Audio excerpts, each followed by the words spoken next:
ನಾನು ಇಷ್ಟು ದಿವಸ ಬ್ಲಾಗ್ಸನ್ನು ಯಾಕೆ ಮಾಡೋದಕ್ಕಾಗಲಿಲ್ಲ, ಈಗ ಸಡನ್ನಾಗಿ ಯಾಕೆ ಬ್ಯುಸಿ ಆಗಿಬಿಟ್ಲು, ವಿಡಿಯೋಸ್ ಅಪ್ಲೋಡ್ ಮಾಡ್ತಿಲ್ಲ. 4 months back I became so serious. ಆದಮೇಲೆ ಮಿನಿ ಬ್ಲಾಗ್ಸನ್ನು ಬಿಟ್ಟೆ. ಒಂದು 4 monthಸಿಂದ ನಿಮ್ಗೆ ಯಾರಿಗೂ ರೆಸ್ಪಾಂಡ್ ಮಾಡ್ತಿರ್ಲಿಲ್ಲ. ಯೂಟ್ಯೂಬಲ್ಲಿ ನಾನು ಕಾಮೆಂಟ್ಸ್ ಎಲ್ಲ ನೋಡ್ತಿದ್ದೆ, ಬಟ್ ಆಗಾಗ ರಿಪ್ಲೈ ಮಾಡ್ತಿದ್ದೆ, ಬಟ್ ಬ್ಲಾಗ್ಸನ್ನು ಅಪ್ಲೋಡ್ ಮಾಡೋದಕ್ಕಾಗಲಿಲ್ಲ. ಸೊ ಇದೇ ರೀಸನಿಂದನೇ ಸಬ್ಸ್ಕ್ರೈಬ್ ಮಾಡಿ. ಮುಂಚೆ ಹೇಗೆ ನನಗೆ ಸಪೋರ್ಟ್ ಮಾಡ್ತಿದ್ರು ಅದೇ ಥರ ಸಪೋರ್ಟ್ ಮಾಡಿ. ಇಷ್ಟು ದಿವಸ ಬ್ರೇಕ್ ತಗೊಂಡೆ, ಈಗ ಮತ್ತೆ ಐ ಆಮ್ ಬ್ಯಾಕ್. ನಿಮಗೆ ಕೊಡಬೇಕಾಗಿದ್ದಂಥ clarification and my major life update.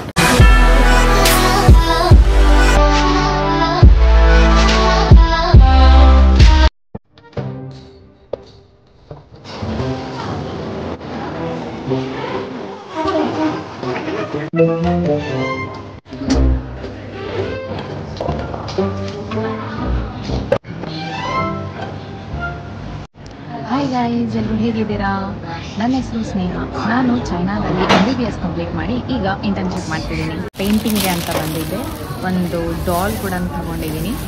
So ಇದಕ್ಕೆ ಪೇಂಟ್ ಮಾಡ್ಕೊತ ನಿಮ್ಮ ಜೊತೆ ಮಾತಾಡೋಣ. ಮೇಜರ್ ಅಪ್ಡೇಟ್ ಒಂದು ಕೊಡಬೇಕಿತ್ತು. ಸೊ ಅದ್ರ ಬಗ್ಗೆ ಮಾತಾಡಿಕೊಂಡು, ಹಾಗೆ ನಾನು ಇಷ್ಟು ದಿವಸ ವೀಡಿಯೋಸ್ ಮಾಡಿರಲಿಲ್ಲ, ಬ್ರೇಕ್ ತಗೊಂಡಿದ್ದೆ.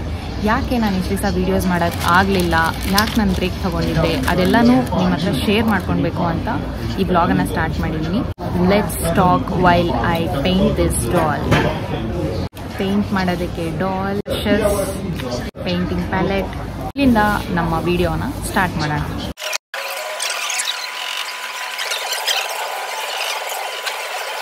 ಫಸ್ಟ್ ಥಿಂಗ್ ನಿಮಗೆಲ್ಲ ಒಂದು ಕ್ಲಾರಿಟಿ ಕೊಟ್ಬಿಡ್ತೀನಿ.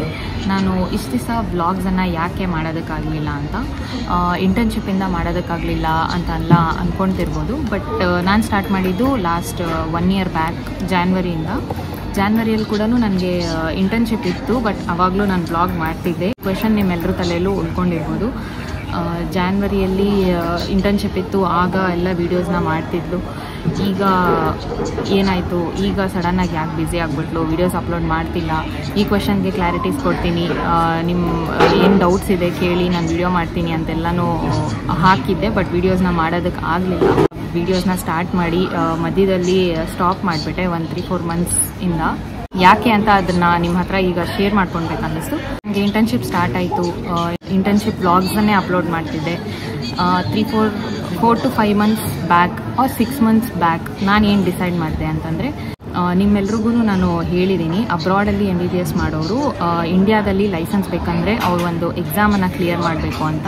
6 years MBBS ಕಂಪ್ಲೀಟ್ ಮಾಡಿಕೊಂಡು ಇಂಡಿಯಾಗೆ ಬಂದಿದ್ದಾದಮೇಲೆ ಒಂದು ಎಕ್ಸಾಮನ್ನು ಕ್ಲಿಯರ್ ಮಾಡಬೇಕು ಅಂತ ಹೇಳಿದೆ. ಆ ಎಕ್ಸಾಮ್ ನೇಮ್ ಬಂದು FMGE ಅಂತ. ಸೊ ಅದ್ರ ಬಗ್ಗೆ ನಾನು ಇನ್ನೂ ಮುಂದಿನ ವೀಡಿಯೋಸಲ್ಲೆಲ್ಲ ಏನು ಆ ಎಕ್ಸಾಮ್ ಹೇಗೆ ಅಂತೆಲ್ಲನೂ ಹೇಳ್ತೀನಿ. ಬಟ್ 6 years MBBS ಅಬ್ರಾಡಲ್ಲಿ ಮಾಡಿದಾದಮೇಲೆ ಇಂಡಿಯಾಗೆ ಬಂದು ಆ ಎಕ್ಸಾಮನ್ನು ಕ್ಲಿಯರ್ ಮಾಡಿದ್ಮೇಲೆ ನಮ್ಗೆ ಬಂದು ಲೈಸೆನ್ಸ್ ಸಿಗುತ್ತೆ. ಎಕ್ಸಾಮ್ ಕ್ಲಿಯರ್ ಮಾಡಿದಾದ್ಮೇಲೆ ಇಂಡಿಯಾದಲ್ಲಿ ಡಾಕ್ಟರ್ಸ್ ಅಂತ ಹೇಳಿ ನಮಗೆ ಲೈಸೆನ್ಸನ್ನು ಕೊಡ್ತಾರೆ. ಅದ್ರ ಮೇಲೆ ನಾವು ಇಂಡಿಯಾದಲ್ಲಿ ವರ್ಕ್ ಮಾಡೋದಕ್ಕಾಗೋದು. ಆ ಎಕ್ಸಾಮ್ ಕ್ಲಿಯರ್ ಮಾಡಿಲ್ಲ ಅಂತಂದರೆ ನಮಗೆ ಇಂಡಿಯಾದಲ್ಲಿ ಲೈಸೆನ್ಸು ಸಿಗೋದಿಲ್ಲ ಆ್ಯಂಡ್ ಹಾಸ್ಪಿಟಲ್ಸಲ್ಲಿ ವರ್ಕ್ ಮಾಡೋದಕ್ಕೂ ಆಗೋದಿಲ್ಲ. ಆ ಎಕ್ಸಾಮನ್ನು ನಾವು 6 years ಇಲ್ಲಿ MBBS ಕಂಪ್ಲೀಟ್ ಮಾಡ್ಕೊಂಡು ಆದಮೇಲೆ ಕೂಡ ಬರಿಬೋದು. ಆರ್ 5 years MBBS ಏನು ಆಗುತ್ತೆ ಇಂಟರ್ನ್ಶಿಪ್ಗಿಂತ 1 year ಮುಂಚೆ MBBS ಆದಮೇಲೆ ಕೂಡ ನಮಗೆ ಪ್ರೊವಿಷನಲ್ ಸರ್ಟಿಫಿಕೇಟ್ ಸಿಗುತ್ತೆ. ಆ ಸರ್ಟಿಫಿಕೇಟ್ಸ್ ಮೇಲೆ ನಾವು ಇಂಡಿಯಾಗೆ ಬಂದು ಎಕ್ಸಾಮ್ ಬರಿಬೋದು. ಅಥವಾ ಇಂಟರ್ನ್ಶಿಪ್ ಕೂಡ ಕಂಪ್ಲೀಟ್ ಆಗಿದ್ದಾದಮೇಲೆ 6 years ಇಲ್ಲಿ ಮುಗಿಸ್ಕೊಂಡು ಅದಾದಮೇಲೆ ಇಂಡಿಯಾಗೆ ಬಂದು ಕೂಡ ಆ ಎಕ್ಸಾಮನ್ನು ಕೊಡ್ಬೋದು. ನಾನೇನು ಡಿಸೈಡ್ ಮಾಡಿದೆ ಅಂತ ಅಂದರೆ, ಹೇಗೂ ನನಗೆ 5 years MBBS ಕಂಪ್ಲೀಟ್ ಆಗಿತ್ತು, ನಾನು ಇಂಟರ್ನ್ಶಿಪ್ ಮಾಡ್ತಿದ್ದೆ. So why not give it a try now ಅಂತ ಅಂದ್ಕೊಂಡೆ. ಈಗ ಹೋಗಿ ಒಂದ್ಸತಿ ಎಕ್ಸಾಮನ್ನು ಕೊಟ್ಟರೆ ಸೊ ನನಗೂ ಒಂದು ಐಡಿಯಾ ಬರುತ್ತೆ ಎಕ್ಸಾಮ್ ಹೇಗಿರುತ್ತೆ ಏನು ಅಂತ ಹೇಳಿ. ಈಗಲೇ ಒಂದ್ಸತಿ ಟ್ರೈ ಮಾಡೋಣ ಅಂತ ಅಂದ್ಕೊಂಡು ಎಕ್ಸಾಮ್ಗೆ ಪ್ರಿಪೇರ್ ಆಗ್ತಿದ್ದೆ. ಬಟ್ ಹೋಗ್ತಾ 4 months back I became so serious. ಎಕ್ಸಾಮನ್ನು ನಾನು ಸೀರಿಯಸ್ ಆಗಿ ತೊಗೊಳ್ಬೇಕು, ಶುಡ್ ಗಿವ್ ಮೈ ಬೆಸ್ಟ್ ಅಂತ ಅನ್ನಿಸ್ತು. ನನ್ನ ಕೈಲಿ ಎಷ್ಟಾಗುತ್ತೋ ಅಷ್ಟು ಎಫರ್ಟ್ಸನ್ನು ಹಾಕಿ ಎಕ್ಸಾಮನ್ನು ಕೊಡಬೇಕು ಅಂತ ಅನ್ನಿಸ್ತು. ಮಂತ್ಸ್ ಬ್ಯಾಕ್ ತುಂಬ ಸೀರಿಯಸ್ ಆಗಿ ಕೂತ್ಕೊಂಡು ಎಕ್ಸಾಮ್ಗೆ ಓದೋದಕ್ಕೆ ಸ್ಟಾರ್ಟ್ ಮಾಡಿದೆ. ಸ್ಲೋ ಆಗಿ ನಾನು ವ್ಲಾಗ್ಸ್ ಎಲ್ಲ ಮಾಡ್ತಿದ್ರೆ ಡಿಸ್ಟ್ರಾಕ್ಟ್ ಆಗ್ತಿದ್ದೀನೇನೋ, ಓದೋಕ್ಕೆ ಆಗ್ತಿಲ್ವೇನೋ ಅಂತ ಅಂದ್ಕೊಂಡು ನಾನು ವ್ಲಾಗ್ಸನ್ನು ಕೂಡ ಮಾಡೋಕ್ಕಾಗಲಿಲ್ಲ. ಸೊ ಮಿನಿ ವ್ಲಾಗ್ಸನ್ನು ಮಾಡ್ತಿದ್ದೆ. ಆಮೇಲೆ ಮಿನಿ ವ್ಲಾಗ್ಸನ್ನು ಬಿಟ್ಟೆ. ಬರೀ ಎಕ್ಸಾಮ್ ಮೇಲೆ ಮಾತ್ರ ಕಾನ್ಸಂಟ್ರೇಟ್ ಮಾಡಿಕೊಂಡು ಎಕ್ಸಾಮ್ಗೆ ಓದ್ತಿದ್ದೆ. ನಾನು ರೀಸೆಂಟಾಗಿ ವೆಕೇಷನ್ಗೆ ಇಂಡಿಯಾಗೆ ಹೋಗಿದ್ದು ಕೂಡ ಎಕ್ಸಾಮನ್ನು ಕೊಡೋದಕ್ಕೇ, ಈ FMG ಎಕ್ಸಾಮನ್ನು ಕೊಡೋದಕ್ಕೇ. ಸೊ ಇಂಡಿಯಾಗೆ ಹೋಗಿ FMG ಎಕ್ಸಾಮ್ ಕೂಡ ಕೊಟ್ಟೆ. ಆ್ಯಂಡ್ ವಿತ್ ಗಾಡ್ಸ್ ಗ್ರೇಸ್ ನಾನು ಎಕ್ಸಾಮ್ನ ಪಾಸ್ ಕೂಡ ಆದೆ. ಸೊ ಎಕ್ಸಾಮನ್ನು ಕ್ಲಿಯರ್ ಮಾಡಿಕೊಂಡು ಈಗ ನನಗೆ ಇಂಡಿಯಾದಲ್ಲಿ ವರ್ಕ್ ಮಾಡೋದಕ್ಕೆ ಲೈಸೆನ್ಸ್ ಕೂಡ ಸಿಕ್ಕಿತು. ನಾನು ಇಂಟರ್ನ್ಶಿಪ್ ಮುಗಿದಿದ್ದ ಕೂಡಲೇ ಇಂಡಿಯಾಗೆ ಹೋಗಿ ಇಂಟರ್ನ್ಶಿಪ್ ಇದ್ದರೆ ಅಲ್ಲಿ 1 ಇಯರ್ ಇಂಟರ್ನ್ಶಿಪ್ ಮಾಡ್ತೀನಿ, ಆರ್ ನನಗೆ ಆಲ್ರೆಡಿ ಲೈಸೆನ್ಸ್ ಸಿಕ್ಕಿದೆಯಲ್ಲ ವರ್ಕ್ ಕೂಡ ಮಾಡ್ಬೋದು. ಸೊ ಇದೇ ರೀಸನಿಂದ ನಾನು ಲಾಸ್ಟ್ ಒಂದು 4 ಮಂತ್ಸಿಂದ ನಿಮ್ಮ ಯಾರಿಗೂ ರೆಸ್ಪಾಂಡ್ ಮಾಡ್ತಿರ್ಲಿಲ್ಲ. ಇನ್ಸ್ಟಾಗ್ರಾಮಲ್ಲೂ ಮೆಸೇಜಸ್ ಕಳಿಸ್ತಿದ್ರಿ, ಅಲ್ಲೂ ನನಗೆ ರೆಸ್ಪಾಂಡ್ ಮಾಡೋಕ್ಕಾಗಲಿಲ್ಲ. ಇನ್ಫ್ಯಾಕ್ಟ್ ಇನ್ಸ್ಟಾಗ್ರಾಮನ್ನೇ ನಾನು ಅನ್ಇನ್ಸ್ಟಾಲ್ ಮಾಡಿಬಿಟ್ಟಿದ್ದೆ. 3 ಮಂತ್ಸ್ ಇನ್ಸ್ಟಾಗ್ರಾಮನ್ನೇ ಯೂಸ್ ಮಾಡ್ತಿರ್ಲಿಲ್ಲ. ಯೂಟ್ಯೂಬಲ್ಲಿ ನಾನು ಕಾಮೆಂಟ್ಸ್ ಎಲ್ಲ ನೋಡ್ತಿದ್ದೆ, ಬಟ್ ಆಗಾಗ ರಿಪ್ಲೈ ಮಾಡ್ತಿದ್ದೆ, ಬಟ್ ವ್ಲಾಗ್ಸನ್ನು ಅಪ್ಲೋಡ್ ಮಾಡೋದಕ್ಕಾಗಲಿಲ್ಲ. ಸೊ ಇದು ಒಂದು major update and clarification both. ನೀವು ಅಂದ್ಕೊತಿರ್ತಾರೆ ಯಾಕೆ ಸಡನ್ನಾಗಿ ಸ್ಟಾಪ್ ಮಾಡಿದ್ರಿ ಅಂತೆಲ್ಲ ನನಗೆ ಕಾಮೆಂಟ್ಸಲ್ಲಿ ಹಾಕ್ತಿದ್ರಿ.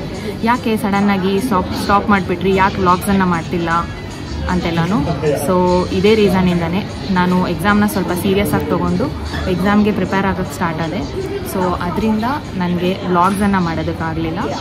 ಒಂದು ಮೇಜರ್ ಅಪ್ಡೇಟ್ ಕೊಡಬೇಕು ಏನು ಅಂತ ಅಂದರೆ, ನಾನು ಈ ಎಕ್ಸಾಮ್ FMG ಎಕ್ಸಾಮನ್ನು ಕ್ಲಿಯರ್ ಮಾಡಿದೆ. ಈಗ ನಾನು ಇಂಡಿಯಾದಲ್ಲಿ ಅಫಿಷಿಯಲಾಗಿ ಡಾಕ್ಟರ್ ಆಗಿದ್ದೀನಿ. ನನಗೆ ಇಂಡಿಯಾದಲ್ಲೂ ಎಲ್ಲಿ ಬೇಕಾದರೂ ಈಗ ವರ್ಕ್ ಮಾಡೋದಕ್ಕೆ ಲೈಸೆನ್ಸ್ ಸಿಕ್ಕಿದೆ. ಇದು ಒಂದು ಮೇಜರ್ ಅಪ್ಡೇಟ್. ಇದನ್ನೇ ನಾನು ನಿಮ್ಮ ಹತ್ರ ಶೇರ್ ಮಾಡ್ಕೊಳ್ಬೇಕಿತ್ತು. ಆ್ಯಂಡ್ ಈ ಎಕ್ಸಾಮನ್ನು ಈಗಲೇ ಕ್ಲಿಯರ್ ಮಾಡ್ಕೊಳ್ಬೇಕು ಅಂತ ಏನಿಲ್ಲ. ನಾವು 6 ಇಯರ್ಸ್ ಕಂಪ್ಲೀಟ್ ಮಾಡಿದಾದ್ಮೇಲೆ ಇಂಡಿಯಾಗೆ ಬಂದು ಈ ಎಕ್ಸಾಮನ್ನು ಕೊಟ್ಟು ಕ್ಲಿಯರ್ ಮಾಡಿಕೊಂಡು ಆಮೇಲೆ ನಾವು ಲೈಸೆನ್ಸ್ ಸಿಕ್ಕಿದ್ದಾದಮೇಲೆ ಇಂಟರ್ನ್ಶಿಪ್ ಅಥವಾ ಜಾಬ್ ಮಾಡಬೇಕು. ಬಟ್ ನಾನು ಹೇಗೂ ಈಗ ನಮಗೆ ಚಾನ್ಸ್ ಇದೆ, ಎಕ್ಸಾಮ್ ಕೊಡೋದಕ್ಕೆ ಚಾನ್ಸ್ ಇದೆ, ಕೊಡ್ಬೋದು.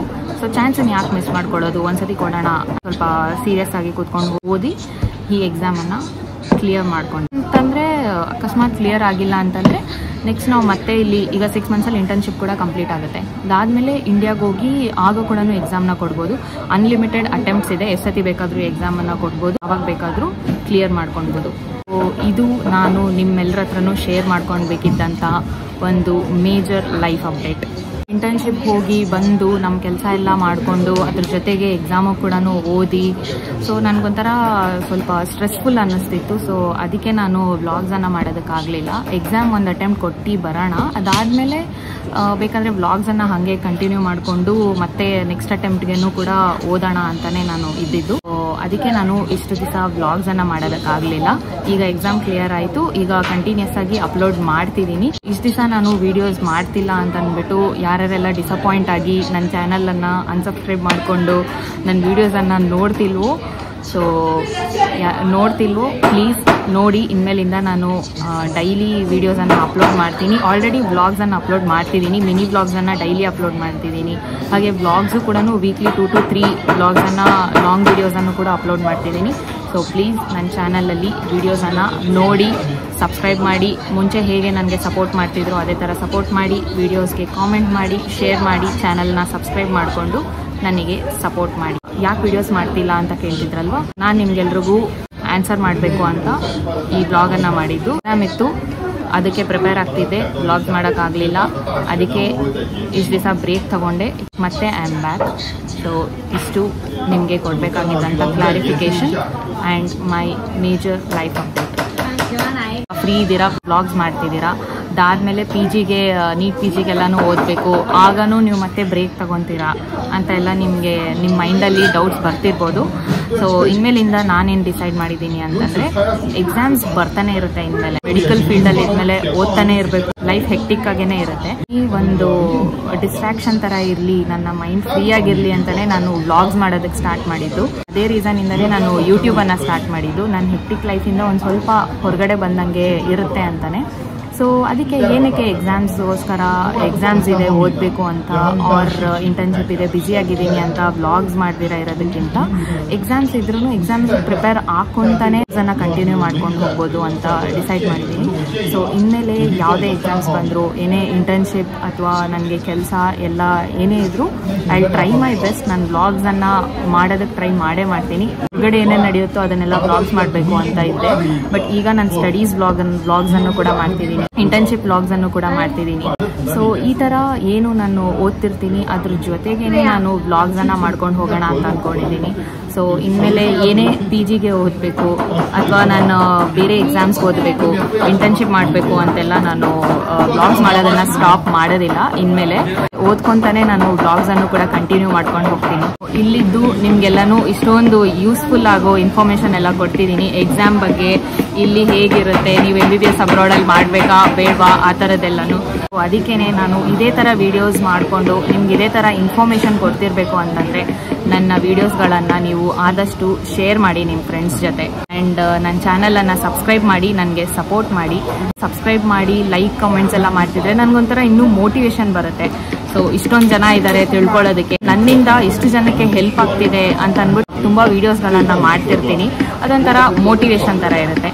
ಇಷ್ಟು ನಾನು ಇಲ್ಲಿ ಕೊಡಬೇಕಾಗಿದ್ದಂಥ ಕ್ಲಾರಿಟಿ. ಸೊ ಇಷ್ಟು ಇವತ್ತಿನ ವಿಡಿಯೋ ಆಗಿರುತ್ತೆ. ಆ್ಯಂಡ್ ಇದೇ ಥರ ನಿಮ್ಗೇನಾದರೂ ಇನ್ನೂ ಇನ್ಫಾರ್ಮೇಷನ್ ಬೇಕಂದರೆ ಆಗಲೇ ಹೇಳ್ದಂಗೆ ಕಾಮೆಂಟ್ಸಲ್ಲಿ ಹಾಕಿ. ನಾನು ಖಂಡಿತ ನೆಕ್ಸ್ಟ್ ವೀಡಿಯೋಸ್ ಮಾಡಿ ಏನು ಇನ್ಫಾರ್ಮೇಷನ್ ನನ್ನ ಕಡೆಯಿಂದ ಕೊಡಬೇಕಾಗುತ್ತೋ ಅದೆಲ್ಲನೂ ಕೊಡ್ತೀನಿ. ಸೊ ಇಷ್ಟು ಇವತ್ತಿನ ವಿಡಿಯೋ. ಈ ವಿಡಿಯೋ ನಿಮಗೆ ಇಷ್ಟ ಆಗಿದೆ ಅಂತ ಅನ್ಕೊತೀನಿ. ಈ ವಿಡಿಯೋನ ಇಲ್ಲಿ ತನಕ ನೋಡಿರೋರು ಹೆಲೋ ಕಿಟ್ಟಿ ಅಂತ ಕಾಮೆಂಟ್ ಮಾಡಿ, ಸೊ ದ್ಯಾಟ್ ನೀವು ವಿಡಿಯೋನ ಇಲ್ಲಿವರೆಗೂ ನೋಡಿದ್ದೀರಾ ಅಂತ ನನಗೆ ಗೊತ್ತಾಗುತ್ತೆ. ಲೈಕ್ ಮಾಡಿ, ಫ್ರೆಂಡ್ಸ್ ಜೊತೆ ಶೇರ್ ಮಾಡಿ, ಚಾನಲನ್ನು ಸಬ್ಸ್ಕ್ರೈಬ್ ಮಾಡಿಕೊಂಡು ಸ್ಟೇ ಟ್ಯೂನ್ಡ್. ನಾನು ನಿಮಗೆ ಮತ್ತೆ ಸಿಗ್ತೀನಿ ನೆಕ್ಸ್ಟ್ ಬ್ಲಾಗಲ್ಲಿ. ಅಲ್ಲಿವರೆಗೂ ಎಲ್ಲರೂ ಟೇಕ್ ಕೇರ್, ಬಾಯ್ ಬಾಯ್.